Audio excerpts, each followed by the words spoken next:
Hello from Mindset Daily, wishing you a day full of health, peace, and happiness. Thank you for watching the Mindset Daily channel. Don't forget to like and subscribe to support us. Thank you so much. What if the life you're living right now is nothing more than the result of what you've been willing to accept? What if mediocrity has been quietly shaping your destiny all along? And more importantly, what would happen if you finally demanded more? Your life is a direct reflection of what you expect from it. Accept mediocrity, and that is exactly what you'll receive. But the moment you raise your standards, everything shifts. Stronger relationships begin to appear, bigger opportunities emerge, and your confidence becomes unshakable. The world meets you at the level you set. Yet, when you settle, you surrender your greatness. Will you push yourself to demand more and unlock your true potential? Or will you let life hand you leftovers? That decision defines everything. In just moments, you'll see how raising your standards opens the door to every desire. Bigger opportunities, deeper relationships, and limitless growth. The power lies in choosing high standards. The way you think, act, and respond to challenges transforms the moment you decide to live above average. Standards are the silent architects of destiny, shaping both what you will accept and what you will reject. Still, many drift through life clinging to mediocrity simply because they never demanded more. They accept average results without realizing they've never set the standard for greatness. But stop and consider, what if you raised your standards today? What if average was no longer acceptable? You'd start seeing the world through an entirely new lens. Opportunities that once felt out of reach would suddenly appear possible. Doors that seemed locked would begin to open. This is the hidden secret behind every remarkable achievement. An unshakable commitment to higher standards. Picture yourself standing at a crossroads. One path leads to comfort and ease, the familiar place where you accept things as they are. The other path leads to challenge and growth. A journey where you demand more from yourself and refuse to settle for less. Which path will you choose? Cornelius Vanderbilt began with nothing but a vision. His standard was clear. He would be the best, no matter the cost. Through determination and an unwillingness to accept mediocrity, he built an empire in shipping and railroads, becoming one of the wealthiest men of his era. He simply did not accept average. He demanded excellence, and the world had no choice but to respond. Now, pause and ask yourself, what standards are guiding your life? Are you demanding the best from yourself, or are you settling for what comes easily? If you've been accepting less, it's time to raise your standards. Because when you do, you reshape the direction of your entire life. Higher standards push you to grow new skills, pursue better opportunities, and surround yourself with people who expect more of you. The only question left is this: are you ready to set a new standard for your life?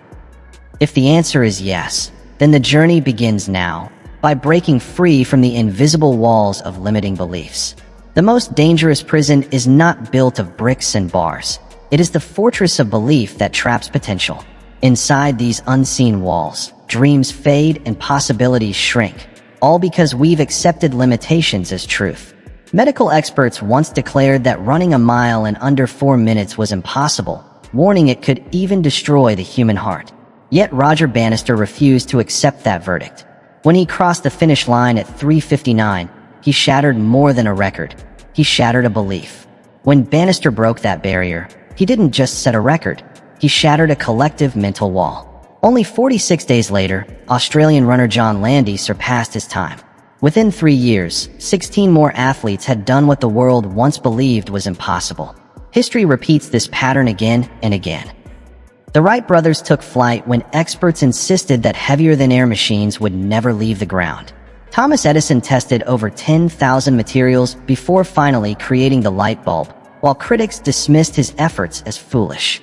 Catherine Switzer entered the Boston Marathon at a time when women were considered physically incapable of running the distance. These examples prove that the limits we believe in are rarely real, they're just illusions. Your limiting beliefs often speak in familiar voices. I'm not talented enough. I'm too old to start. People like me never succeed. But these thoughts are not facts. They're stories you've absorbed from past experiences, childhood messages, societal expectations, or earlier failures. Every time you repeat, "I can't," your brain reinforces that pathway. But here's the truth. Neuroplasticity works both ways. You can consciously create new pathways by practicing empowering thoughts. It starts with identifying your limiting beliefs. Pay attention to your inner dialogue when challenges appear. What excuses do you repeat? What stories keep you from reaching your goals? Then, question those beliefs relentlessly. Is there real evidence behind them? Or have you simply accepted them as truth? For every limiting belief, find counterexamples. People who succeeded despite facing the same obstacles. Replace disempowering thoughts with empowering ones. Instead of saying, "I'm too old," remind yourself, "My experience gives me an advantage that others don't have." Instead of saying, "I always fail," tell yourself, "Each attempt teaches me something valuable." Then back it up with small, consistent actions that contradict those old beliefs. Every step forward weakens their grip and strengthens your new, empowering mindset. Breaking free isn't a single event, it's an ongoing practice. Old patterns will resurface, especially in moments of challenge. When they do, recognize them for what they are, echoes of an outdated system, not a reflection of your true potential. Your greatest achievements live on the other side of those self-imposed boundaries. The question isn't whether you can break free, but whether you're willing to try. Mastering consistency is the real key. Greatness is never an accident. It's the result of countless small actions compounded over time into extraordinary outcomes. While many chase dramatic breakthroughs, true mastery comes from the quiet power of showing up day after day. Think about water. Its patient persistence carved the Grand Canyon, not sudden force, but steady flow over millions of years. In the same way, your most meaningful accomplishments won't come from bursts of heroic effort, but from deliberate, sustained practice. Andrew Carnegie's journey proves this truth. He began as a bobbin boy earning just $1.20 a week. His success wasn't instant. He advanced step by step, mastering each role at the Telegraph Company and the Pennsylvania Railroad before rising to become one of the greatest industrial leaders in history. When Carnegie finally stepped into the steel industry, it was his consistent use of the Bessemer process that transformed production. While others hesitated to adopt new methods, he applied them relentlessly and changed everything. Neuroscience explains why consistency holds such power. Each time you repeat an action, the myelin sheath around your neural pathways thickens, making the task easier and more automatic. This is why early progress often feels painfully slow. Your brain is literally constructing new infrastructure. The real challenge isn't understanding consistency. It's practicing it when motivation begins to fade. And motivation always does, because it's unstable, shifting with your energy, mood, and circumstances. Relying on motivation alone guarantees failure. That's why successful people create systems that keep them consistent regardless of how they feel. One powerful approach is minimum viable effort. Instead of aiming for perfection every day, commit to showing up, even at a smaller scale.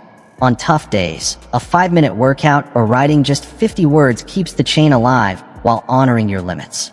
Track your consistency where you can see it. Jerry Seinfeld's famous "don't break the chain" method, marking a calendar every day you show up, creates undeniable momentum. Few things are more motivating than a streak you refuse to break. Most importantly, remember that consistency is not about perfection. Persistence means that when you inevitably miss a day, the crucial skill is starting again immediately without self-punishment. Champions are not those who never fall, but those who always return to their practice. The question isn't whether consistency works. History proves it does. The real question is whether you're willing to embrace the unglamorous daily work that comes before extraordinary results. Will you keep going when progress feels invisible? Will you trust the process even when others push for shortcuts? Your answers will determine not only what you achieve, but who you ultimately become. This is where the power of resilience enters. Life rarely goes according to plan. Between where you are now and where you hope to be lies a road filled with detours, obstacles, and moments of deep disappointment. Yet, resilience is the defining trait of those who succeed, not because they avoid failure, but because they refuse to let it define them. Consider Thomas Edison's relentless pursuit of the incandescent light bulb. Each failed experiment cost him not only materials, but years of effort. When journalists portrayed his journey as failure after failure, Edison famously reframed the story. "I have not failed. I've just found 10,000 ways that won't work." That shift in perspective transformed what others saw as defeat into a methodical elimination process, one that ultimately led to breakthrough. Resilience is not just about enduring hardship. It's the ability to draw meaning from suffering and turn setbacks into strategic advantage. Viktor Frankl, who survived the unimaginable horrors of Nazi concentration camps, observed that those who held on to an inner sense of purpose amid chaos had a far greater chance of survival. His insight was profound. When we can no longer change a situation, we are challenged to change ourselves. That is the essence of resilience's transformative power. Those who are exceptionally resilient tend to follow 3 key practices. First, they embrace realistic optimism, acknowledging harsh truths while still believing in their ability to overcome. Second, they develop cognitive flexibility, reframing setbacks as temporary and specific rather than permanent and defining. Third, they build strong support networks that offer both encouragement and honest feedback. Most importantly, resilient people understand that struggle itself carries value. Just as muscles grow stronger through resistance, character is forged through adversity. The Japanese art of kintsugi captures this truth beautifully. Broken pottery is repaired with lacquer infused with gold, creating something even more valuable and striking precisely because it has been broken and restored. The question isn't whether you'll face obstacles. That's guaranteed. The real question is whether you'll let those challenges diminish you or develop you. Will you retreat into bitterness when plans collapse? Or will you draw wisdom from the wreckage? Will you abandon worthy goals at the first serious resistance? Or will you adapt your approach while holding firm to your direction? Remember, resilience doesn't mean never falling. It means rising one more time than you fall. And in that repeated rising lies the difference between a life of frustration and a legacy of triumph. This brings us to the importance of self-belief. The greatest force shaping your destiny isn't your circumstances, your connections, or even your raw abilities. It's your belief in what's possible. Self-belief acts as both the spark and the fuel, turning potential into performance and dreams into reality. Without it, even extraordinary talent remains dormant. With it, ordinary people routinely achieve the extraordinary. Take Mary Kay Ash as an example. At age 45, when many think about retirement, she invested her life savings of $5,000 to start a cosmetics company after facing gender discrimination throughout her career. Her son's lawyer advised her not to move forward, and the business world was overwhelmingly dominated by men. Yet her unwavering self-belief propelled her. That single storefront eventually grew into a multi-billion-dollar enterprise, expanding across more than 35 countries and creating opportunities for millions of women entrepreneurs. When asked about her success, Ash always emphasized the same principle: belief. If you think you can, you can. And if you think you can't, you're right. The paradox of self-belief is that it must come before the evidence. You must believe in your capacity before you've proven it, and that takes courage. Too many people wait for validation before they dare to believe, not realizing this reverses the natural order of achievement. Henry Ford captured it perfectly. Whether you think you can or think you can't, you're right. Cultivating self-belief begins with the language you use every day. Pay attention to how often you say, "I can't," "That's impossible," or "I'm not good enough." Replace them with empowering alternatives. "I'm learning how," "I'll find a way," "I'm improving daily." Your subconscious absorbs these words as instructions, shaping the reality you experience. Equally important is surrounding yourself with belief reinforcers, people who see your potential even when you lose sight of it. Sometimes one supportive voice is enough to carry you through seasons of doubt. But perhaps the most critical step is pairing belief with action. Without action, self-belief is nothing more than wishful thinking. Every action aligned with your vision reinforces that belief, providing tangible proof to match your conviction. The question isn't whether self-belief works. History proves it does. The real question is whether you will choose to exercise it. Will you accept false limitations, or will you dare to believe in possibilities that exist beyond current evidence? Will you wait for perfect conditions, or will you move forward with the audacity that defines every great achiever? Your potential is waiting, ready to be activated by your belief. The time to believe is now. And with belief comes the discipline of focus. In a world designed for distraction, your ability to concentrate has become your most valuable resource. While attention scatters across endless news cycles and constant novelty, extraordinary achievement requires sustained focus on what matters most. Focus transforms scattered potential into concentrated power, the difference between diffused sunlight and a laser beam that can cut through steel. As remarkable as the human mind is, it operates as a single-channel processor. Neuroscience shows we don't truly multitask. Instead, we rapidly switch attention, and each switch comes at a cost. A University of California study revealed that after every interruption, workers need an average of 23 minutes to fully regain concentration. These small productivity taxes compound daily, turning potentially great work into fragmented mediocrity. History offers a powerful example. While J.P. Morgan's contemporaries scattered their energy across countless ventures, Morgan maintained unwavering focus on building financial infrastructure. That singular concentration allowed him to consolidate industries, rescue failing railroads, and establish banking systems that reshaped commerce.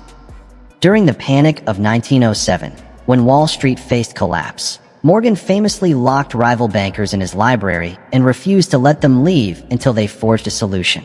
His legendary focus quite literally saved the American economy. Focus works on 3 levels. First, strategic focus defines which mountains are worth climbing and which goals deserve your time. Second, tactical focus structures your days and weeks to move those priorities forward. Third, operational focus governs your moment-to-moment attention, protecting your mental energy from the thousands of distractions waiting to steal it. Perhaps most importantly, recognize that focus follows passion. When your work aligns with something meaningful, concentration becomes almost effortless. That's why someone easily distracted by mundane tasks can become completely absorbed in pursuits that spark genuine curiosity. True focus flows naturally once you've identified work worth doing.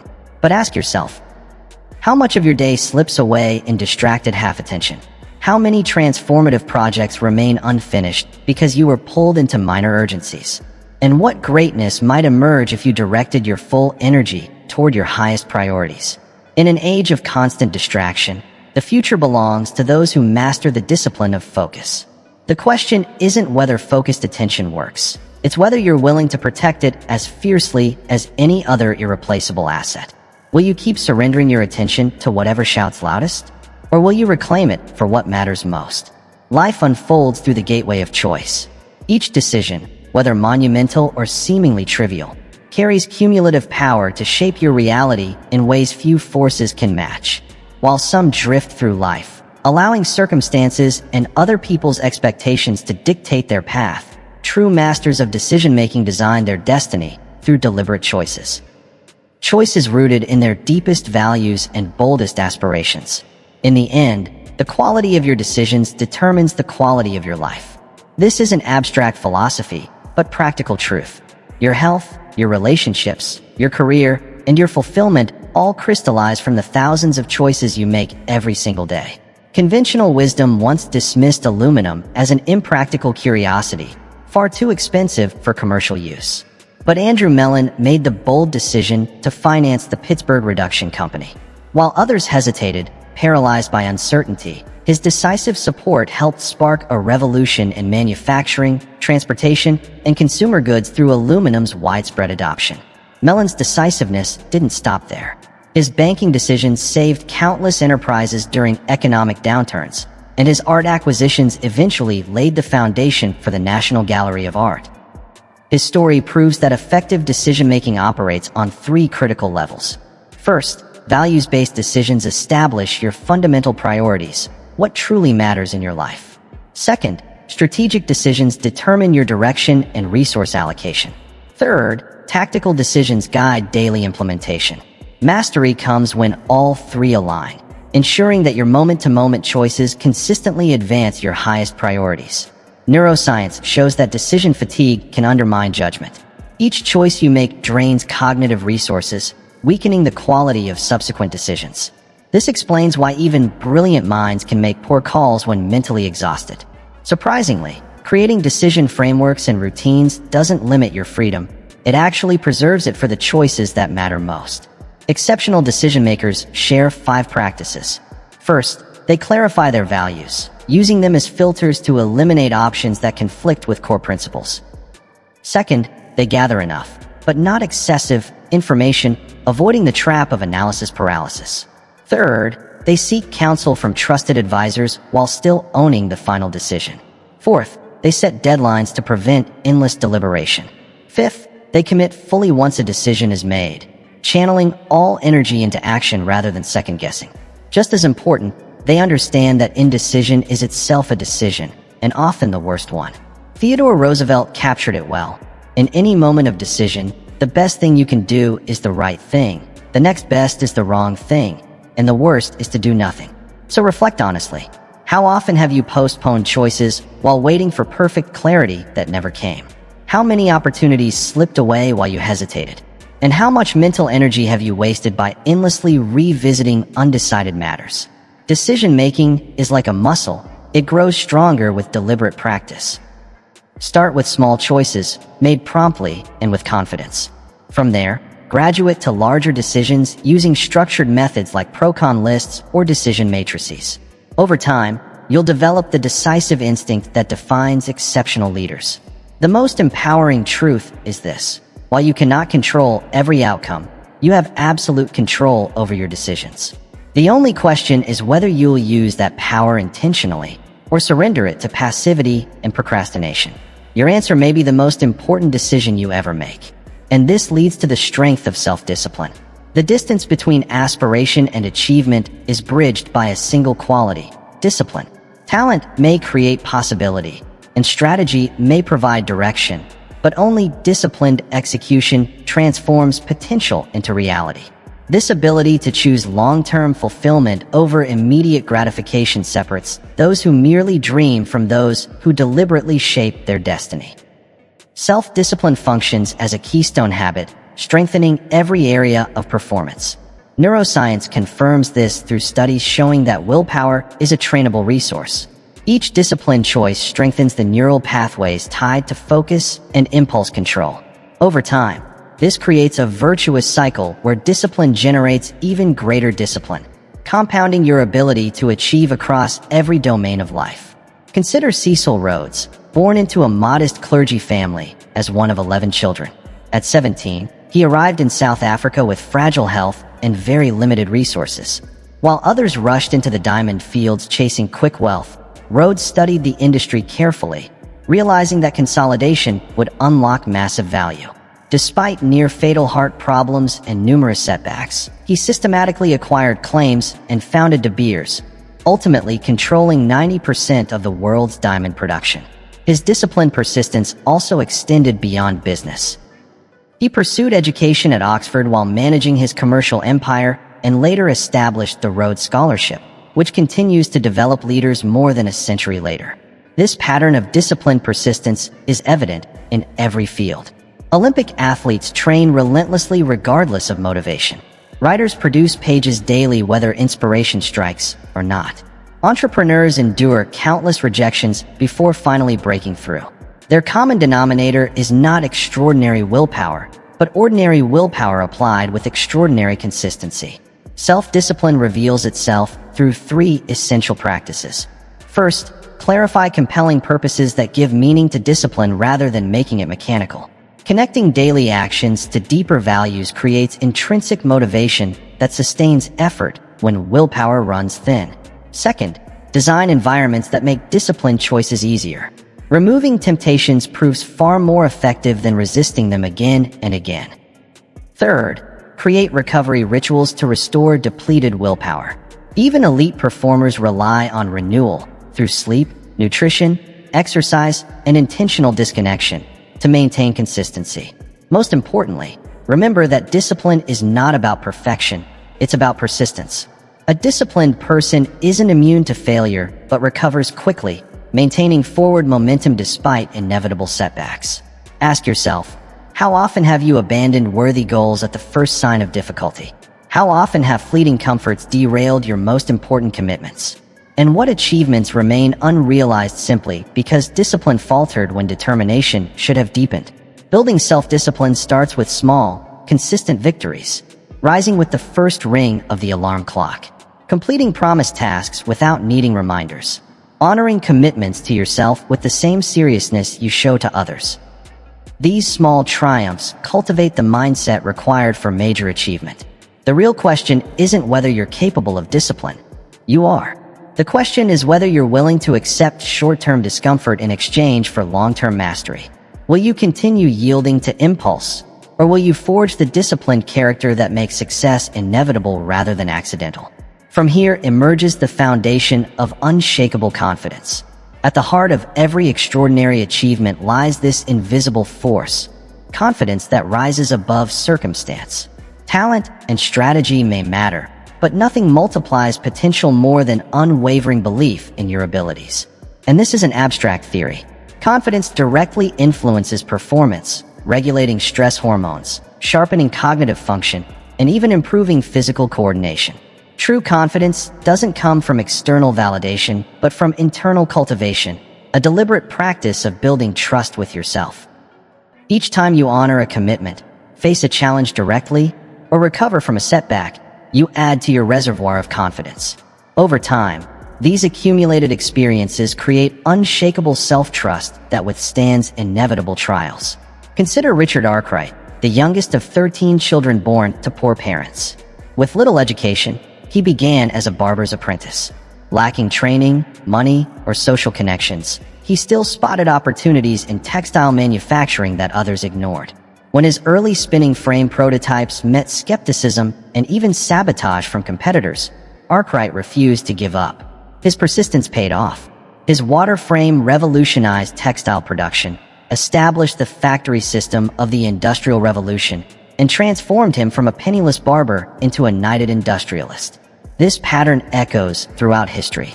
Marie Curie pursued groundbreaking research in radioactivity despite being excluded from academia because of her gender. Henry Ford kept refining the assembly line after multiple failed ventures. Rosa Parks upheld dignity through civil disobedience in the face of systemic intimidation. Their shared trait was not the absence of doubt, but the refusal to be defined by it. Building unshakable confidence requires deliberate practice across 4 dimensions. First, grow confidence through skill building, because confidence without competence is dangerous illusion. Second, maintain perspective through realistic optimism. Acknowledge challenges, but focus on solutions, not problems. Third, take courageous action even when uncomfortable, for confidence follows behavior rather than precedes it. Fourth, cultivate resilient self-talk by replacing harsh inner criticism with supportive but honest self-coaching. Reflect for a moment. How often do you undermine yourself with limiting narratives? How many times have you abandoned meaningful pursuits at the first sign of difficulty?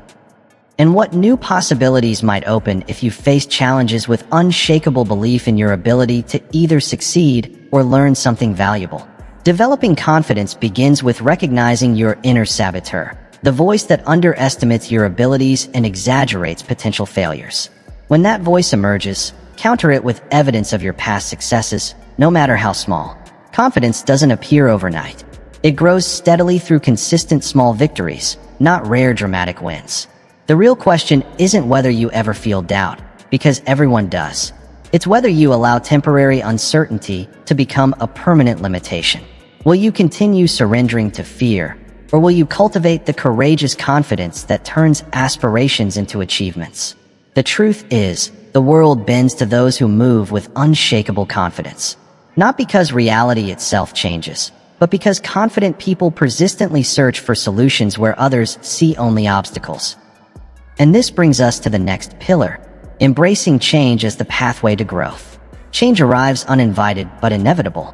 It reshapes landscapes, disrupts balance, and challenges comfortable certainties. Instinctively, many resist, clinging to familiar patterns even when they no longer serve them. Yet history reveals a clear and undeniable truth. Those who truly thrive are not always the strongest or the most intelligent, but the ones most responsive to change. Adaptability, the ability to adjust beliefs, behaviors, and strategies in shifting realities, has always been humanity's greatest evolutionary advantage. Consider Charles Goodyear. After his hardware store collapsed during an economic depression, he faced financial ruin. Yet he became obsessed with solving rubber's fatal flaw, its tendency to melt in summer heat and crack in winter cold. With no formal training in chemistry, mounting debts, and even repeated imprisonments for those debts, Goodyear refused to quit. His family often went hungry as he poured every scarce resource into his experiments. After 5 years of relentless trial and error, a chance accident, spilling rubber mixed with sulfur onto a hot stove, uncovered the vulcanization process that revolutionized manufacturing. Though Goodyear died $200,000 in debt, his willingness to embrace failure and constant change transformed transportation, industry, and countless everyday products. Neuroscience explains why change feels so threatening. The brain, designed for survival, conserves energy by clinging to familiar pathways. New situations trigger the amygdala's threat response, flooding the body with stress hormones that narrow perspective at the very moment adaptability requires expanded vision. Yet, paradoxically, that same neuroplasticity is your greatest strength. Each time you adapt successfully, you literally rewire your brain, making future change easier to handle. Growth doesn't come in spite of discomfort, but because of it. Just as muscles grow through resistance training, your cognitive and emotional resilience strengthen each time you step into the unfamiliar.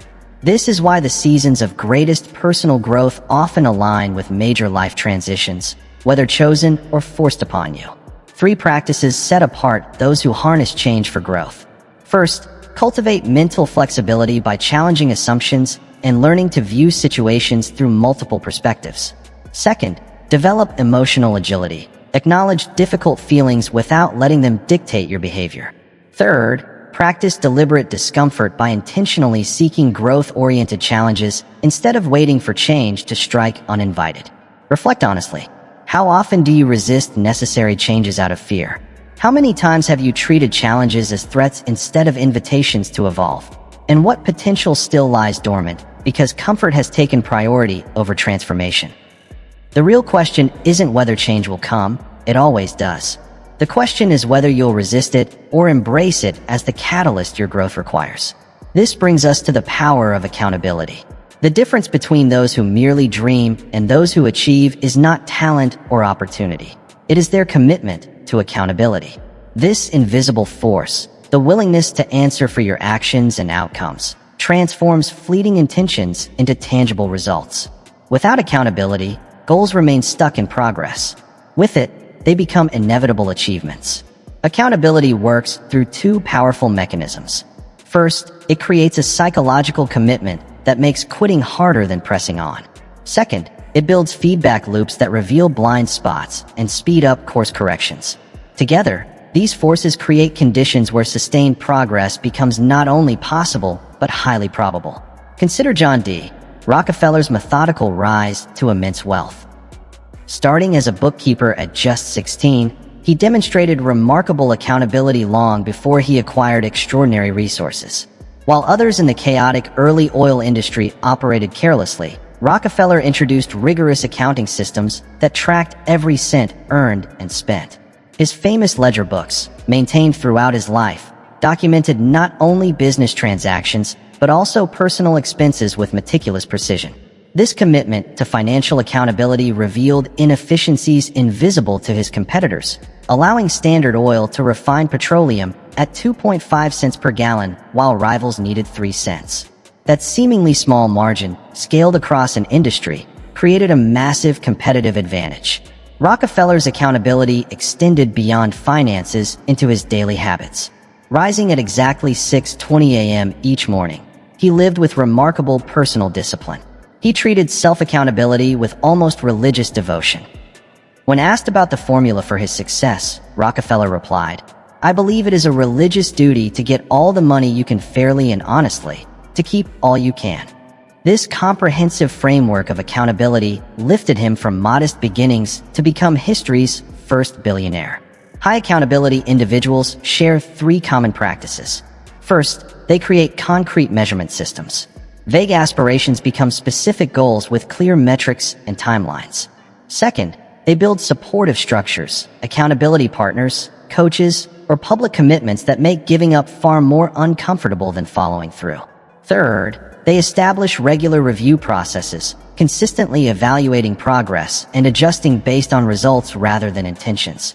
Most importantly, They understand accountability as internally driven, not externally imposed. While many see accountability as restrictive oversight, high achievers embrace it as freedom. The power to shape their outcomes instead of surrendering to circumstance or impulse. Reflect honestly. How many of your intentions have faded because they lacked accountability? How often have you made private promises that quietly disappeared without consequence? And what might be possible if every commitment you made was surrounded by true accountability? Developing accountability begins with simple practices. Write down your commitments. Share them with someone whose opinion you respect. Set clear review dates. Create meaningful consequences for both success and failure. These basic structures make honoring commitments easier than abandoning them. The real question isn't whether accountability works. Evidence proves it does. The question is whether you're willing to accept the temporary discomfort of being answerable for your actions in exchange for the lasting freedom of achieving your aspirations. Will you continue setting goals without accountability mechanisms, almost guaranteeing their abandonment? Or will you surround each worthy objective with structures that ensure completion? Remember, accountability is not the enemy of freedom. It is the prerequisite. It builds the structured path that leads to your most liberated self. This brings us to cultivating emotional intelligence, the most sophisticated form of intelligence. True mastery doesn't lie only in logic or technical skill, but in understanding the complex landscape of human emotion. While IQ determines what you are capable of learning, emotional intelligence, your ability to recognize, understand, manage, and express emotions, determines how effectively you navigate relationships, workplace dynamics, and life's inevitable challenges. Emotional intelligence operates through 4 interconnected dimensions. The first is self-awareness. The ability to identify your emotions accurately and understand how they shape your thoughts and behavior. The second is self-regulation, using that awareness to manage emotions productively, rather than being controlled by them. Social awareness extends emotional perception outward, allowing you to recognize and understand others' feelings with empathy. Relationship management then integrates these skills, using emotional insight to build meaningful connections and resolve conflicts constructively. Developing emotional intelligence begins with simple daily practices, pausing before reacting to emotional triggers, naming your feelings with precision, seeking feedback on blind spots, and practicing perspective-taking during disagreements. Mindfulness meditation, a habit of many successful leaders, strengthens the neural connection between the prefrontal cortex and the amygdala, directly enhancing emotional regulation. Neuroscience confirms the tangible impact of emotional intelligence. Brain imaging studies reveal that emotionally intelligent individuals process emotions through pathways that link rational and emotional centers, enabling thoughtful responses instead of impulsive reactions. This integration explains why emotional intelligence predicts workplace performance more accurately than IQ or technical expertise in numerous studies. Reflect for a moment. How often do emotions hijack your best intentions? How often do you misinterpret others' motives? And what opportunities have you missed because emotional reactions overpowered reasoned responses? The critical question isn't whether emotional intelligence matters. Research proves it does. The real question is whether you will commit to developing it with the same dedication you give to technical skills. Will you continue letting unexamined emotions dictate your outcomes? Or will you cultivate the emotional intelligence that turns challenges into opportunities for growth and connection? Remember, those who master their emotions master not only themselves, but also the invisible forces that shape every human interaction. Developing mental toughness, the ultimate determinant of achievement, is not about talent, opportunity, or even strategy. It is about the mind. This essential quality, the ability to persist through adversity, stay focused amid distractions, and recover from setbacks, is what separates extraordinary performers from those who merely show potential. Physical strength can transform the body, but mental toughness transforms outcomes in every area of life. It rests on 4 interconnected components. Control enables you to influence circumstances rather than be controlled by them. Commitment keeps your focus locked on goals despite obstacles. Challenge reframes adversity as opportunity instead of threat. Confidence fuels the self-belief to face difficulties rather than avoid them. Together, These elements create psychological resilience strong enough to withstand pressures that break lesser minds. Consider Ernest Shackleton's remarkable leadership during the Imperial Transantarctic Expedition, when their ship, Endurance, became trapped in pack ice and eventually crushed. He led 27 men through what seemed an impossible survival scenario. For 497 days they endured brutal cold, malnutrition, frostbite, and relentless uncertainty.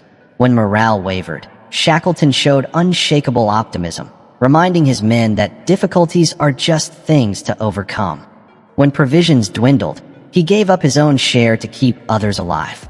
And when rescue demanded crossing 800 miles of treacherous Antarctic waters in a makeshift lifeboat, Shackleton led the journey himself.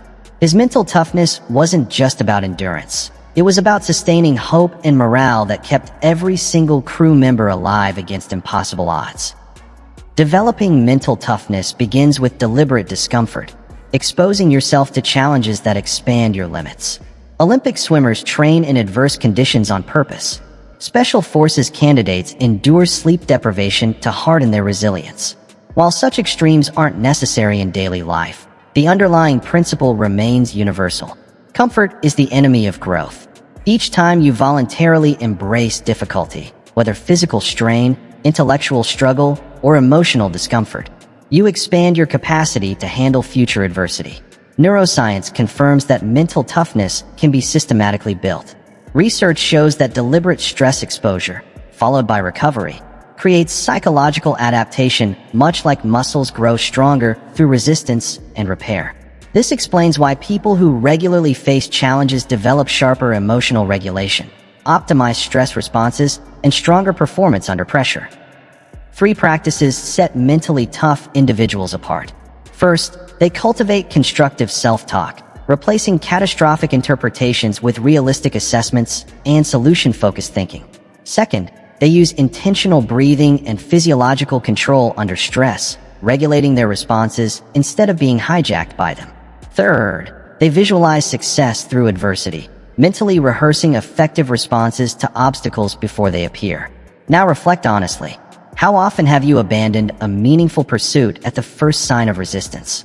How often have you chosen comfort when growth demanded discomfort? And what might become possible if you developed the mental toughness to persist when others would quit? The fundamental question isn't whether mental toughness works. History proves it does. The question is whether you're willing to build it deliberately through progressive challenges. Will you keep avoiding discomfort?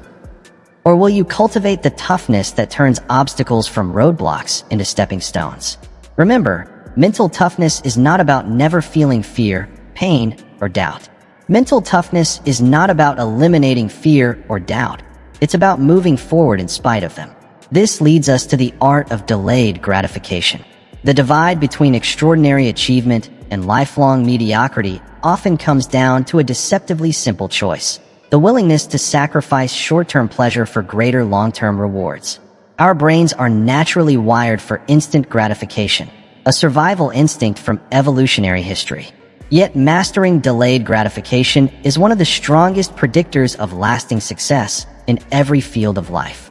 Take Benjamin Franklin as an example.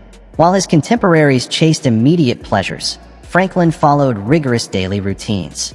Rising at 5 a.m., he devoted early hours to study and self-improvement before beginning his work. Instead of spending his income on luxuries, he reinvested in printing equipment, multiplying his capacity and influence. While others sought quick approval, Franklin practiced his 13 virtues methodically, focusing on one each week.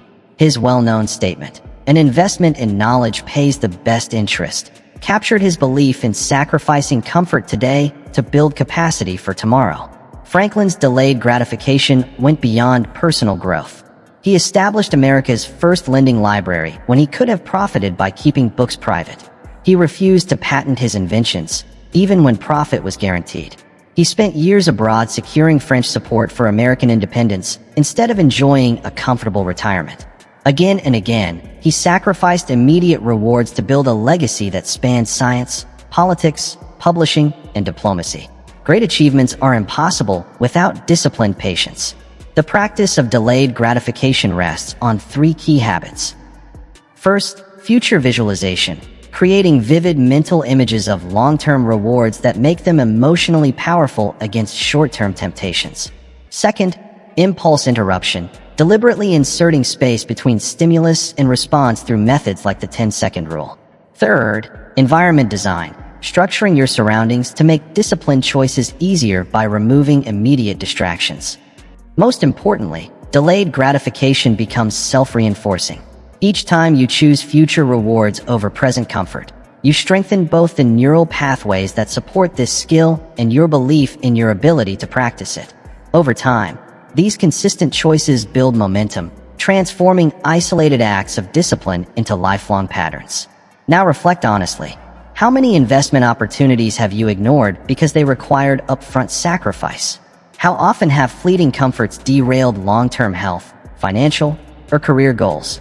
And what potential still lies dormant because delayed gratification felt like denied gratification? The fundamental question isn't whether delayed gratification works. Research proves it does. The question is whether you're willing to endure short-term discomfort for greater long-term rewards. Will you continue prioritizing what feels good in the moment? Or will you cultivate the patience that transforms ordinary potential into extraordinary achievement? This leads to building a legacy that lasts. Legacy goes beyond personal achievement. It extends into the impact you leave on lives, organizations, and communities. Accolades fade, possessions diminish, but legacy endures through the values you instill and the lives you transform. This lasting footprint is the ultimate measure of a life well lived. Legacy is not about what you accumulate, but what you contribute, the influence that continues shaping generations long after you're gone. Take John Cadbury's example. In 1824 Birmingham, he began as a tea dealer. At a time when industrial exploitation was common practice, he could have focused solely on profit. Instead, he infused his Quaker values into every decision, believing that commercial success and social responsibility were not rivals, but inseparable partners. While others exploited workers, Cadbury pioneered humane working conditions. He established healthcare benefits, created education programs, and later built Bournville Village, complete with quality housing, parks, recreational facilities, and schools for employees and their families. His commitment to human dignity was not charity or public image. It was the foundation of his business philosophy. Cadbury once said that business had both a body and a soul, and the soul was the most important. Though his approach brought competitive disadvantages in the short term, he believed that ethical operation would build sustainable success. History proved him right. His principles attracted exceptional talent, encouraged innovation, built consumer trust, and established a corporate culture that carried the company's prosperity long after his passing. Building a lasting legacy requires cultivating 4 interconnected dimensions. The first is values legacy. Identifying, living, and consistently demonstrating the core principles that guide your decisions. The second is relationship legacy. Investing in meaningful connections that transform lives through mentorship, guidance, and authentic presence. The third dimension is institutional legacy, creating or strengthening organizations that continue making a positive impact long after your direct involvement ends. The fourth is knowledge legacy, developing and sharing wisdom that empowers others to build upon your contributions. Most importantly, legacy is built daily, not through rare grand gestures, but through consistent small choices. Each interaction either reinforces or weakens the values you hope to pass on. Each decision either strengthens or erodes the institutions meant to continue your work. Each relationship either transmits or dilutes the wisdom you've gained. Reflect honestly. What values do your daily actions communicate? Which organizations or communities are stronger because of your presence? Who is growing more fully because of your influence? And what knowledge are you intentionally transferring that will endure beyond your direct contribution? The profound question isn't what you'll accumulate or achieve, but what will remain once you're gone. Will your impact fade quickly, or will it ripple outward through lives, organizations, and communities you've helped shape? Legacy building begins with clarifying a purpose greater than personal success. It grows through deliberate investment in relationships and institutions. And it culminates in creating a self-sustaining impact that expands without your direct involvement. So ask yourself, will you measure success only by achievements within your lifetime?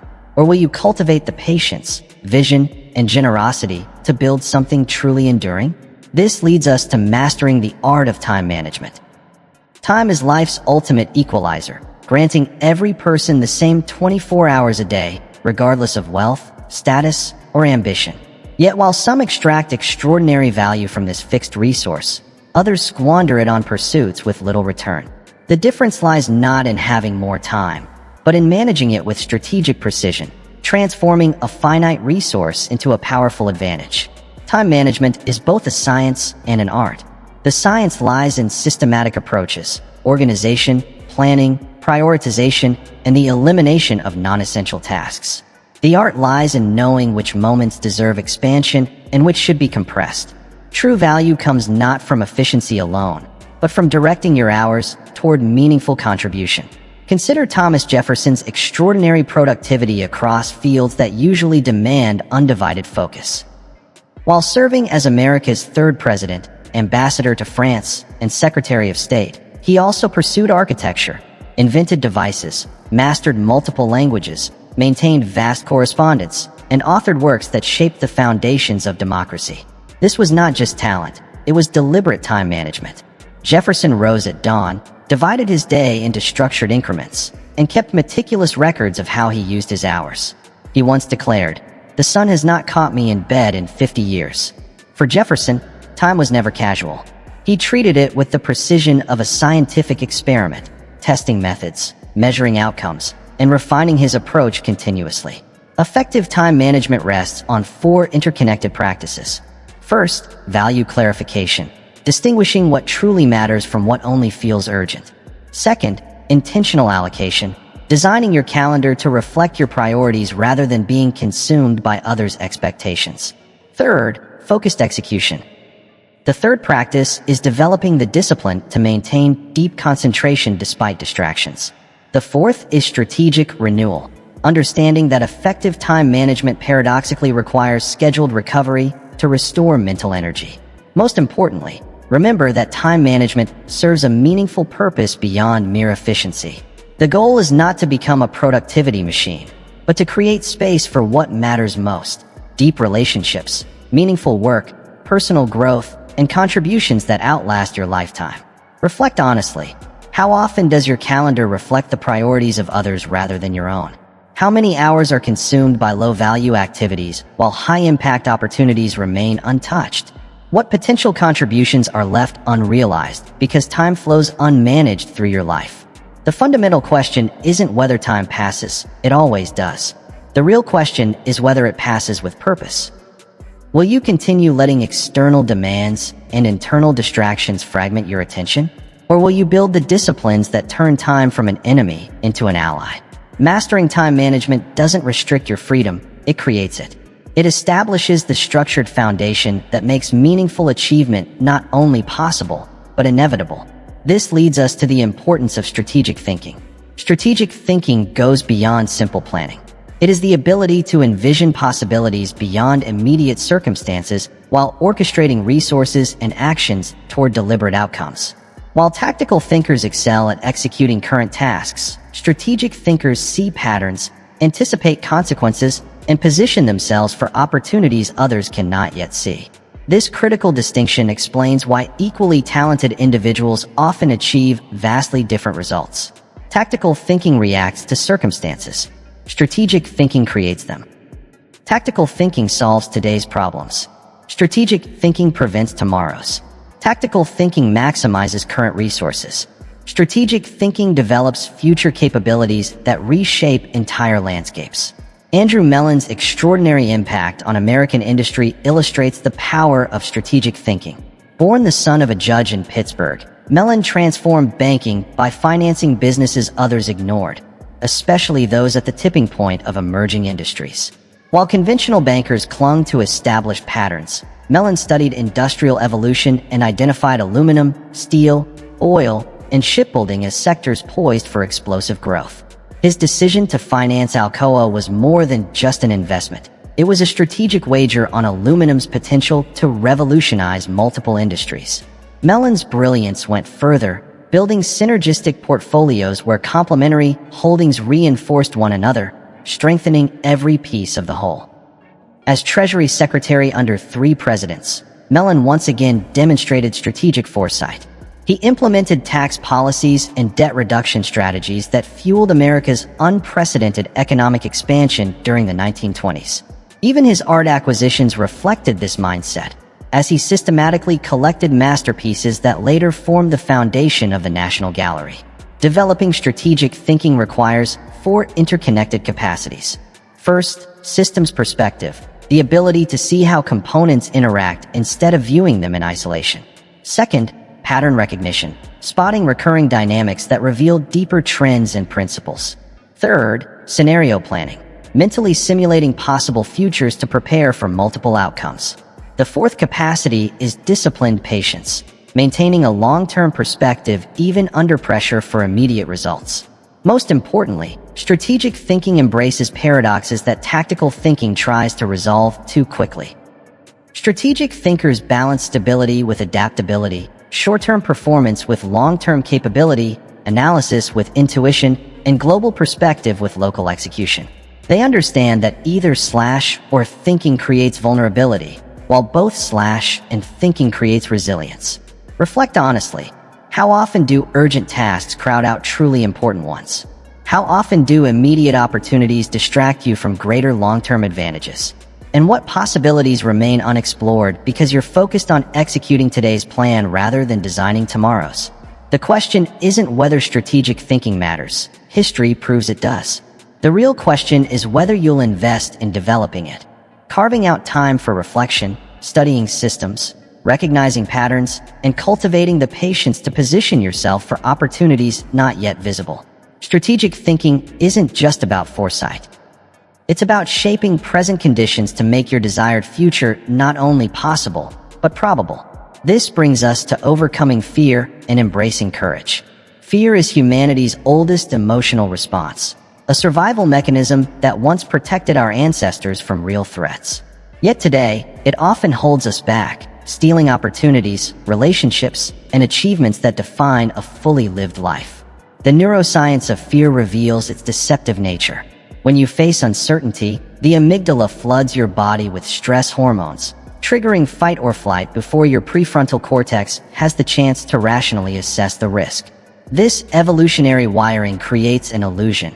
Imagine consequences feel more threatening than they truly are. Understanding this changes everything. Fear is not proof of danger, but evidence that you're stretching beyond your comfort zone. Few stories capture this better than Elizabeth Blackwell's journey to becoming America's first female physician. In 1847, she applied to 29 medical schools and was rejected by every one, until Geneva Medical College finally accepted her, only because the male students treated her application as a joke. Her training was no easier. She faced systematic exclusion from demonstrations, limited access to patients, and outright denial of professional respect. Physicians of her time declared that women were physically and intellectually unfit for medicine, while society warned that her pursuit was not only foolish but immoral. Yet Blackwell's response embodied true courage. She admitted to feeling fear and even trembling, but she pressed forward anyway. In 1849, she graduated first in her class. She went on to establish the New York Infirmary for Women and Children, founded the first medical school for women, and transformed medical education worldwide, all while carrying the same fears that might have paralyzed others. Developing courage requires 3 interconnected practices.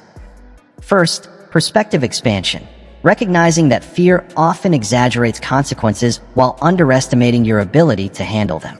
Second, gradual exposure, systematically confronting smaller fears to build the courage muscles needed for greater challenges. Third, purpose connection, anchoring brave action to values and contributions that matter more than temporary comfort. Most importantly, courage is not fearlessness, but action in spite of fear. The truly courageous experience the same pounding heartbeat, the same butterflies, the same catastrophic thoughts as everyone else, but they refuse to let those temporary sensations dictate permanent limitations. Now reflect honestly. How many opportunities have you abandoned? Not because they were impossible, but simply because they felt uncomfortable. What potential remains locked inside you because fear whispered it was too difficult or risky? And what might become possible if you acknowledged fear without handing it the power to decide? The truth is, fear will always appear whenever you move toward meaningful growth. The real question is whether you will treat it as a barrier or simply as information. Will you continue allowing fear to define your boundaries? Or will you build the courage to transform fear from a prison guard into an uncomfortable companion on the journey toward an expanded life? Remember, courage isn't the absence of fear, it's the triumph over it. The richest possibilities in life often wait just beyond fear's illusionary barriers. This brings us to building strong relationships and powerful networks. The myth of the self-made individual hides a deeper truth. Extraordinary achievement rarely comes from isolation, but from connection. Behind every remarkable success lies an invisible web of relationships. Mentors who guided, colleagues who collaborated, and networks that amplified individual capacity into collective impact. Your ability to cultivate these connections may be your greatest professional asset. Relationship capital operates on 3 distinct levels. Operational connections provide immediate resources and opportunities. Strategic relationships offer wisdom, perspective, and guidance that shape key decisions. Transformational connections challenge your assumptions and expand possibilities far beyond your current paradigm. The most successful individuals deliberately cultivate all 3, knowing each serves a unique purpose. Take Henry Clay Frick's rise from modest beginnings to industrial titan. Starting as a bookkeeper in his grandfather's distillery, Frick quickly realized advancement required more than technical skill. It demanded strategic relationship building. His careful cultivation of banking ties provided the financing he needed for his first Coke operations when others struggled to raise capital. Later, his alliance with Andrew Carnegie transformed both of their trajectories. By combining Frick's expertise in Coke production with Carnegie's steel empire, they created unprecedented vertical integration that reshaped American industry. Frick's networking extended far beyond his immediate business circle. He deliberately built connections across political, cultural, and financial spheres of influence. His relationships with figures like banker Andrew Mellon and political leader Mark Hanna created powerful channels of information, giving him early insight into economic shifts, regulatory changes, and emerging market opportunities. While competitors reacted to developments, Frick positioned himself ahead through strategic relationship cultivation. Building powerful networks requires 4 interconnected practices. First, authentic curiosity, showing genuine interest in others' experiences, perspectives, and expertise, rather than treating relationships as mere transactions. Second, consistent value creation, contributing to others' success before expecting anything in return. Third, strategic introductions, connecting people whose collaboration can create mutual advantage. Fourth, relationship maintenance, nurturing connections with regular, meaningful contact instead of reaching out only when you need something. Most importantly, understand that relationship building is about cultivation, not just occasional harvesting. The strongest networks are built through steady investment, even when you don't immediately need help. This creates reserves of goodwill and trust that become invaluable during times of challenge or when collaboration is essential. Reflect honestly. How often do you view networking as an opportunity for mutual growth rather than a simple exchange? How frequently do you invest in maintaining current relationships instead of only chasing new ones? And what opportunities remain out of reach because your network lacks diversity across industries, backgrounds, or perspectives? The question isn't whether relationship capital matters. Research clearly shows that relationship capital matters. The real question is whether you'll approach it with the same strategic intention you give to other professional assets. Will you keep treating relationships as lucky accidents? Or will you deliberately cultivate a constellation of connections that transforms individual effort into collective achievement? Remember, networks don't just reflect your net worth. They expand what's possible through shared capability, exchanged knowledge, and mutual support that surpasses individual limits. This leads us to the principle of lifelong learning. The dividing line between staying relevant and becoming obsolete lies in your commitment to continual growth. Formal education may end, but true learning never does. It shifts from an external requirement to an internal revolution, from something expected of you to something you demand of yourself. Those who embrace lifelong learning don't just adapt to change, they anticipate it, even shape it. Learning works through neurological transformation, literally rewiring your brain through deliberate practice and exposure to new information. Every time you gain knowledge or develop a skill, you're not just adding information. You're restructuring your cognitive architecture. This is why continuous learning delivers compound returns. Each new insight links to what you already know, multiplying connections and producing exponential, not linear, growth in understanding. Cultivating lifelong learning requires 4 interconnected practices. First, structured curiosity, systematically exploring new domains instead of only deepening what you already know. Second, deliberate application, immediately putting new insights into practice rather than treating learning as theory alone. Third, reflective documentation, capturing observations and conclusions to build your own knowledge base. Fourth, knowledge sharing, teaching others, which reinforces and solidifies your understanding. Most importantly, recognize that learning goes far beyond classrooms. It emerges through conversations, experiences, failures, and reflection. The most powerful insights often appear not during formal study, but in moments of curiosity, followed by systematic exploration. Ask yourself, how often do you treat each day as an opportunity for growth instead of just productivity? How often do you venture beyond your comfort zone into areas that challenge your assumptions? And what potential remains hidden because your learning has become incidental rather than intentional? The real question isn't whether learning matters. History proves it does. The question is whether you'll approach it with the strategic intention it deserves. Will you keep treating knowledge as an occasional necessity, or will you embrace the transformative power of lifelong learning, the force that turns ordinary potential into extraordinary impact? In a world of accelerating change, your greatest advantage lies not in what you know today, but in how quickly you can learn what you don't yet understand. So raise your standards and watch your life transform. Demand excellence, reject mediocrity, and set the bar higher every day. When you expect more, you achieve more. Build a life that reflects your true potential. Start today, because your standards define your destiny. Wishing you health, happiness, and remember to subscribe to my channel, Mindset Daily.